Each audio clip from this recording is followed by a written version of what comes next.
So round one of the NBA playoffs will begin on Saturday. The Toronto Raptors against the Cleveland Cavaliers. Yeah, that matchup again. Today, I want to break down the series and discuss the chances of a Raptors upset. We're going to talk about the Cavaliers team and their strengths. We're going to talk about the Raptors' keys if they want to pull the upset. Then we're going to go through some X factors, and I'm going to give my prediction. Jurassic Park will return on Saturday. I cannot wait. This is The Morning Whistle. My name is Aaron Nerona.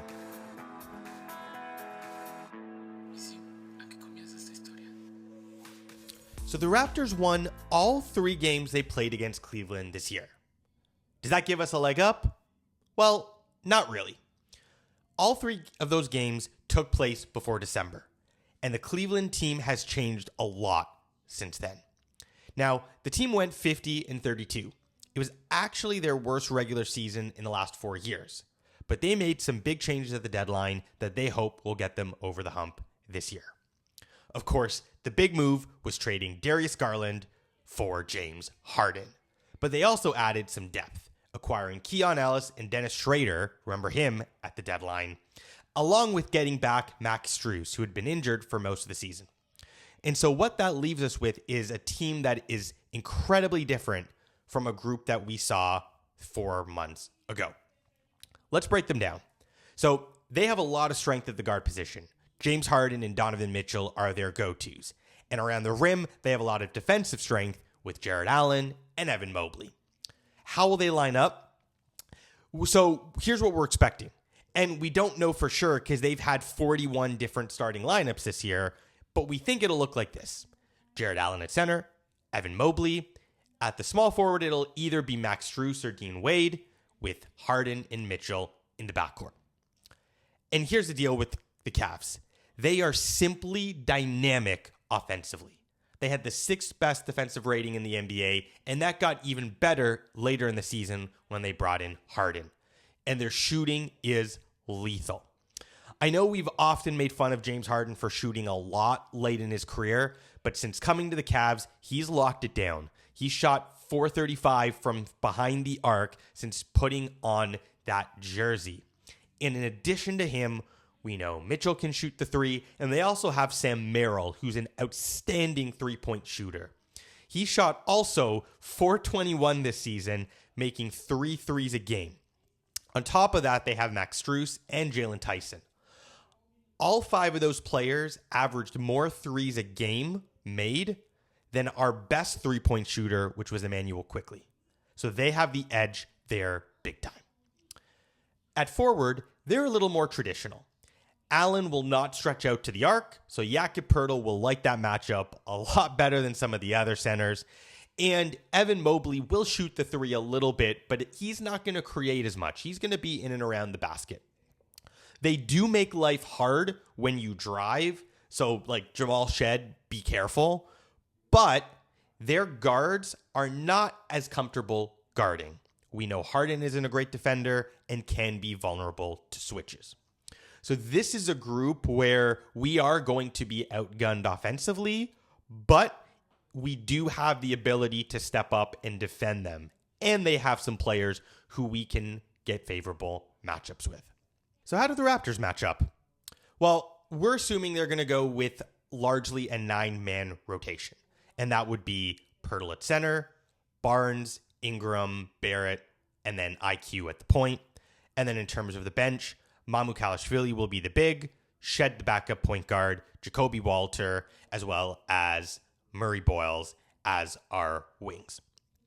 Now, what are the advantages we have? The first one is going to be speed. Cleveland is older and slower than the Raptors. And if the Raps can get stops, their big advantage is going to be able to push the ball up the floor with Barrett, Quickley, and Barnes. That's going to be our opportunity. If we can do that and execute on some of those stops, it will help us change the tide of the game. Now, we are going to have to hit threes, and we're going to have to do it by committee. Quickley, Barrett, Mamu, Walter, as well as Brandon Ingram. All of those guys are going to have to take and make threes. And the concern is that if any one of those guys loses their stroke, it is going to be tough for us. Brandon Ingram is really the X factor, though. And he might be the player who decides this series because we know playoff basketball becomes more ISO focused. And he is our main guy who can get the ball, go up, take a shot, and make it. The challenge is he's going to have to up his volume. This year, Ingram's roughly averaged between 20 to 22 points a game the whole season. And he's taken roughly 17 shots, again, over the course of the whole season. That volume is going to have to increase, and he's going to have to maintain his averages. But if he can do that, again, we know that he might have the favorable defensive matchup. They're not going to put Evan Mobley on him, so he might be able to take advantage of a Dean Wade or even switch onto Harden. Again, if he can do that, it's great for us. Last, defensive execution is going to be everything. We know the deal on Harden. He's going to try and draw fouls and get to the line. Donovan Mitchell is much in the same thing. And God forbid we get into foul trouble on 3 balls and they get to shoot 3 from the line. We can't afford that. We were the 6th best defensive team in the NBA this season. We have to step up and do it. But if we can do that, it will give us an opportunity to counter and score. Let's see what happens. Now, what are the X factors and what do I think is going to happen? Well, X factor number 1 is going to be Isaiah Quickley's health. We know right now that he has been battling a foot injury. He has not been 100%. He took some time off, came back right at the end of the season, did not look the greatest, and the injury in his foot led to an injury in his hamstring, which will be a further challenge. We can expect him to play. There's a very real-world chance that he is not going to be 100% and he's not going to be able to play significant minutes. And that will put a load on everyone else. 2 is James Harden's shooting. As we mentioned, at times he's been leaky, missing a lot of threes.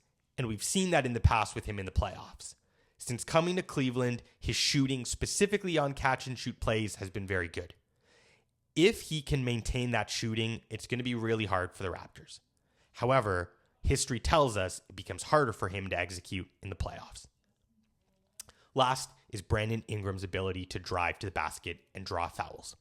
If he just tries to take pull-up jump shots, it's not going to be a great strategy. He's going to have to do what he did at the end of the season against Miami. Start by driving to the rim, getting fouls, making free throws, and then freeing up the space to then take the pull-up shots. That's his way to victory. Ultimately, the Cavs just have weapons that we don't, specifically with Harden and Mitchell. And with concerns about Quickley's health and what it could mean in terms of our rotation, I am very concerned that the Raptors are going to need to make some sort of splash early to build momentum and throw the Cavs off balance. I do think it's going to be difficult. I have Cavs in 6, but I'd love to be wrong. This is The Morning Whistle. I'm Aaron Arona.